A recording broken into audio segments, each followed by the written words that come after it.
আসসালামু আলাইকুম রহমতুল্লাহি ওবরাকাতুহু। আজকে আপনাদের মাঝে শীতের সবজি দিয়ে একটি গলদা চিংড়ি স্পেশাল রেসিপি শেয়ার করব। আশা করছি শুকর আলহামদুলিল্লাহ আপনাদের কাছে এই রেসিপিটি খুবই ভালো লাগবে।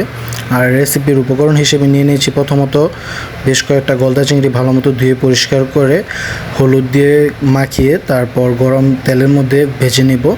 এরপর চিংড়িগুলা সাইড করে এক পাশে উঠিয়ে রেখে এর মাঝে দিয়ে দিব ফুলকপি কুচি আর আলু কুচি, পেঁয়াজ কুচি, কাঁচামরিচ কুচি দিয়ে হলুদের গুঁড়া, মরিচের গুঁড়া, লবণ এগুলো একত্রে দিয়ে তারপর বাদামি করে ভেজে নিব। যখন কালারটা বাদামি চলে আসবে এরপর এক জায়গায় টমেটো, আদা রসুনের পেস্ট, হলুদ, মরিচ, লবণ আবার দিয়ে পানি দিয়ে সিদ্ধর জন্য রেখে দেব। যখন এটা হাফ সিদ্ধ চলে আসবে তখন ভেজে রাখা গলদা চিংড়িগুলো উপরে দিয়ে আবারও পানি দিয়ে বেশ কিছুক্ষণের জন্য ঢেকে দিব।